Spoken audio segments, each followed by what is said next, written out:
Hello दोस्तों, good luck technology में आपका हार्दिक स्वागत है।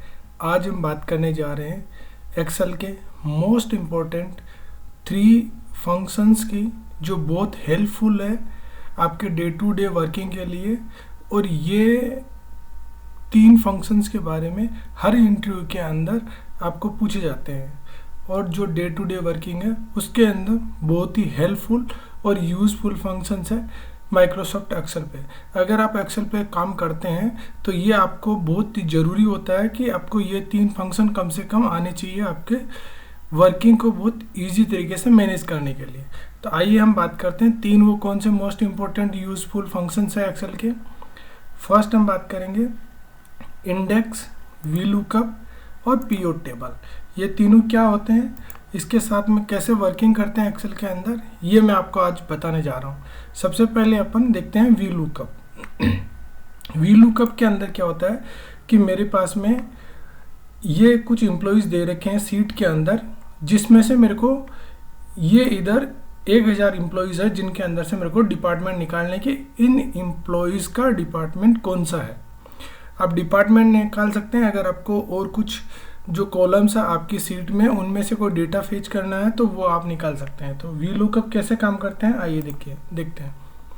सबसे पहले क्या करेंगे, डिपार्टमेंट अपन को सीट में से लेके आना है, तो हम क्या करेंगे, इक्वल वीलुकअप। उसके बाद में मेरे को किस कॉलम के डेटा की वैल्यू लेके आनी है। जैसे मेरे को फुल नेम ये है सोफिया, इसका कौन सा डिपार्टमेंट है वो मेरे को, जिसमें 1000 डेटा है मेरा सीट में, उसमें से लेके आना। तो मैंने ये सिलेक्ट किया कि इसका डिपार्टमेंट कौन सा। उसके बाद में उस सीट में आऊँगा जहाँ पे मेरे पास सबसे ज़्यादा डेटा है। तो क्या करेंगे, सबसे पहले इसको सिलेक्ट करेंगे। उसके बाद में पूरी सीट को सिलेक्ट कर लेंगे जिसमें से मेरे को डेटा लेना है। उसके बाद में से मेरे को कौन से कॉलम का डेटा लेना है। जैसे मैंने ये सिलेक्ट किया था तो ये हो गया 1, 2, 3 एंड 4। ये 4 है मेरा डिपार्टमेंट। तो जो 4th कॉलम है डिपार्टमेंट, इसके अंदर से मेरे को डेटा लेना है। वैसे 5th है, लेकिन मैंने ये फर्स्ट वाला सेलेक्ट नहीं किया, इसके लिए ये हो गया 1, 2, 3 एंड 4 कोमा। और इसके अंदर मेरे को एग्जैक्ट मैच होते हैं, वही मेरे को डेटा इसके अंदर लेना। तो एग्जैक्ट मैच के लिए 0 है, 2 के लिए अप्रोक्सीमेट मैच के लिए 1 है। उसके बाद में मैंने ब्रैकेट बंद किया, एंटर किया, ये मेरा इसका डिपार्टमेंट आ गया। अभी मैं क्या करूँगा, ये जितने सारे हैं सबके डिपार्टमेंट आ गए। अब इसके अंदर जैसे ये एन आ रहे हैं कि इनके इस नाम से कोई उस सीट के अंदर एम्प्लॉय नहीं है जो एन आ रहे हैं, और जिनके आगे डिपार्टमेंट आ गए वो आगे। अगर आपको कंफर्म करना तो जैसे सोफिया, इलियस है, तो इनका हम देख सकते हैं 21, 22। तो ये 21 सोफिया और 22 पे आपका ये अकाउंटिंग दोनों का डिपार्टमेंट है। ऐसे ही अगर आप देखना चाहते हैं किसी और का, तो फाइनेंस 2032 फाइनेंस, तो इसके अंदर 2032 फाइनेंस। अब हम एक ये देखते हैं, जैसे कि ये है 34 जिसके अंदर रेमडेस एक्सेल 2034। ये 20, ये इसमें मैंने नाम को चेंज कर दिया था क्योंकि हमें पता चले कि हमारा फंक्शन सही काम कर रहा है कि नहीं कर रहा। तो मैंने इसका फर्स्ट नेम था उसको लास्ट नेम कर दिया, लास्ट नेम को फर्स्ट नेम, इसलिए इसकी नेम की वैल्यू नहीं मिली, तो ये मेरा डेटा नहीं आया।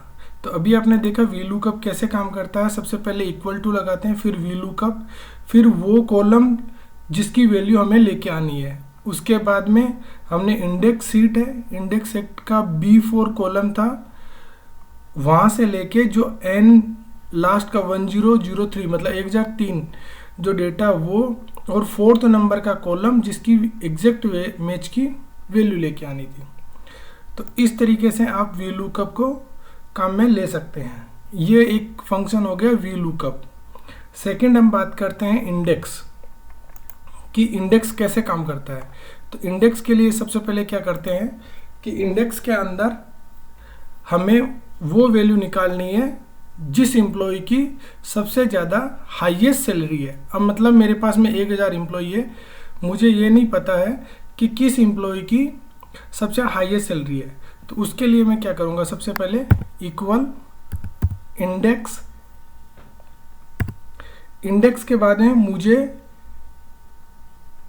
किस वैल्यू देखनी है, मतलब कि मुझे चाहिए क्या इसके अंदर। तो मुझे फुल नेम चाहिए, वो नाम चाहिए इस कॉलम के अंदर जिसके अंदर जिसकी हाईएस्ट सैलरी हो। तो ये मैंने पूरा सेलेक्ट कर लिया। उसके बाद में मैंने किया कि इसके अंदर मैच और मैक्सिमम वैल्यू लेके आएगा।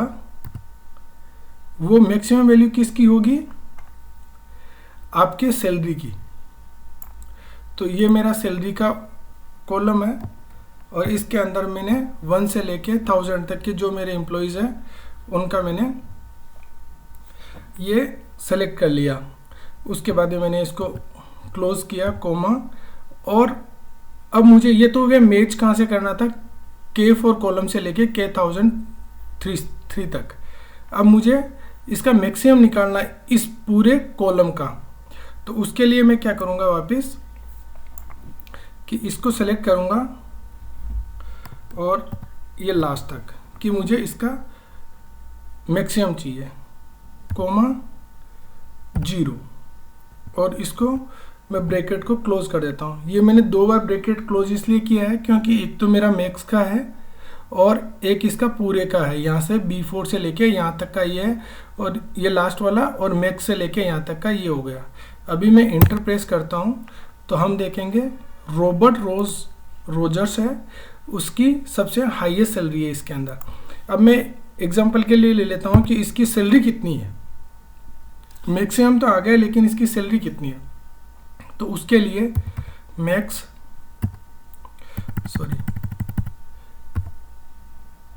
लेना है।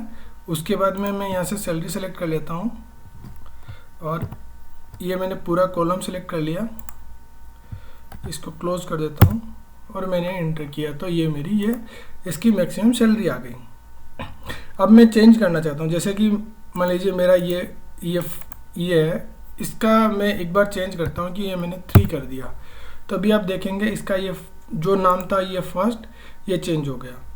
अभी मैंने 3 की जगह वापस यही कर दिया, नाम चेंज हो गया। अभी मैं यहाँ पे इसको 4 कर देता हूँ तो यहाँ पे आप देखेंगे ये नाम चेंज हो गया। इस हिसाब से आप इंडेक्स फंक्शन के थ्रू एम्प्लॉय की हाईएस्ट सैलरी या इसका जो वर्किंग है कि आप मैच करा करके उसकी मैक्सिमम वैल्यू निकाल सकते हैं। और भी इसके जो फंक्शन होते हैं वो आप नेक्स्ट वीडियो में देखेंगे तो आपको मिल जाएंगे। सेकंड था इंडेक्स। तो हमारा इंडेक्स आ गया कि वो एम्प्लॉय का नाम आ गया जिसकी हाईएस्ट सैलरी, और उसकी हाईएस्ट सैलरी कितनी है वो यहाँ पे चेंज हो जाती है।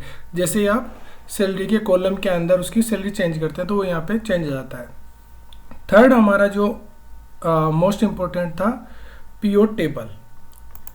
पीओ टेबल के अंदर जो फंक्शन देखते हैं कि इसके अंदर मुझे जितने कॉलम्स है इसके अंदर उसमें से टेबल के अंदर एक कंबाइंड डेटा मुझे मिल जाए कि मान लीजिए कि एक डिपार्टमेंट है उसके अंदर टोटल कितने एम्प्लॉयज़ हैं, एक कंट्री से कितने एम्प्लॉयज़ हैं, मेल फीमेल कितने हैं, और अगर आपके पास ईयर वाइज डेटा है, सिटी वाइज है, जैसा आप चाहें उस हिसाब से आप इसको यूज़ में ले सकते हैं। जैसे पीओ टेबल के लिए क्या करते हैं, इंसर्ट में पीओ टेबल के लिए आपको क्या करना है, पहले यहाँ से सेलेक्ट करना है, पीओ टेबल पे क्लिक करना है। उसके बाद में न्यू वर्कशीट सेलेक्ट करनी है,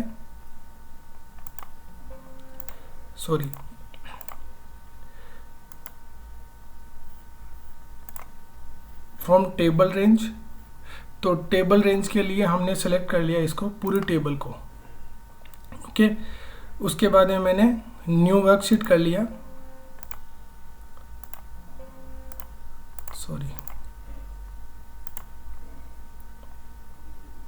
ओके। ये मैंने पीओ टेबल के अंदर मुझे पीओ टेबल क्रिएट करनी है, तो उसके लिए मैंने पीओ टेबल पे क्लिक किया। उसके अंदर मैंने ये मेरा पीओ टेबल का पूरा यहाँ पे एक नई सीट के अंदर आ गया। अब मुझे क्या चाहिए कि सबसे पहले मेरे पास टोटल डिपार्टमेंट कितने हैं। ओके, डिपार्टमेंट में कितने एम्प्लॉइज़ हैं, कौन से डिपार्टमेंट में कितने एम्प्लॉइज़ हैं, तो ये वैल्यू को काउंट करता है। ये इधर रोज दिखाता है कि इस डिपार्टमेंट में इतने एम्प्लॉइज़ हैं। अब आपको चाहिए कि मुझे कंट्री वाइज डेटा चाहिए कि कौन सी कंट्री से मेरे पास कितने एम्प्लॉइज़ हैं। तो मैंने ये डिपार्टमेंट है, इस डिपार्टमेंट में इस कंट्री के इतने इतने एम्प्लॉइज़ है। जैसे ब्राज़ील से 19 है, चाइना से 30 है। तो ऐसे आप पीओ टेबल को यूज़ कर सकते हैं।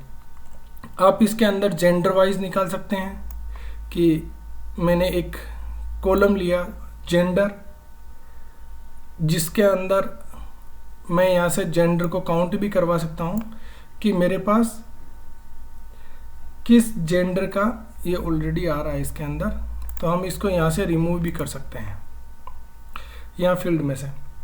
तो अभी हम आप देखेंगे कि इस टेबल के थ्रू हमने कितने आसानी से, मतलब आपको एक मिनट के अंदर पूरा डेटा आपके सामने आ गया कि अकाउंट्स के अंदर कितने फीमेल है, कौन सी कंट्री से हैं वो।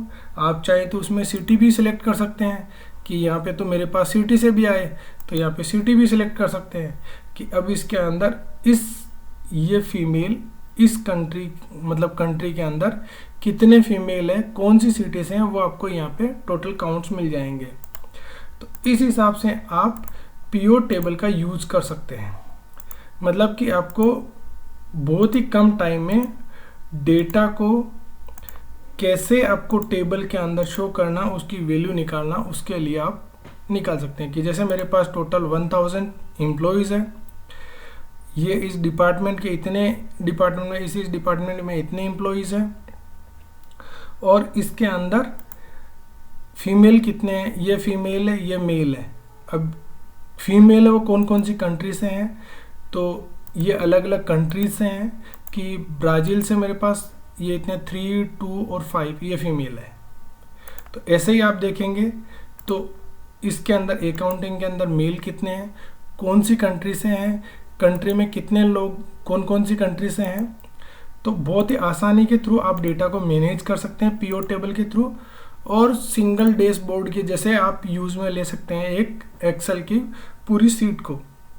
तो आपने देखा कि हमने कैसे इंडेक्स का यूज़ किया, वीलुकअप का यूज़ किया और पीओ टेबल का यूज़ किया।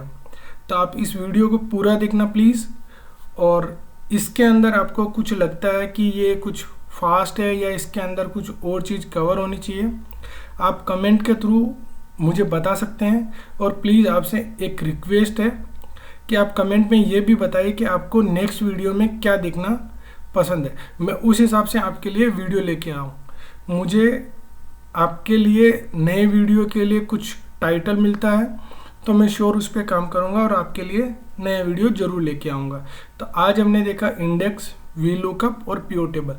ये आपको बहुत ही ज़रूरी है अगर आप इंटरव्यू देने जा रहे हैं। तो ये इंटरव्यू के अंदर 100% ये 3 ऐसी कॉमन चीज़ें होती है जो एक्सेल के अंदर आपको आनी चाहिए, जिससे आपको डे टू डे और इंटरव्यू के अंदर आसानी हो जाती है। So friends, thank you. आपसे एक रिक्वेस्ट है, प्लीज़ चैनल को सब्सक्राइब करिए और वीडियो को लाइक करिए, शेयर करिए। Thank you for watching this video. आपने इसके लिए समय दिया, उसके लिए आपका बहुत बहुत धन्यवाद। Thank you.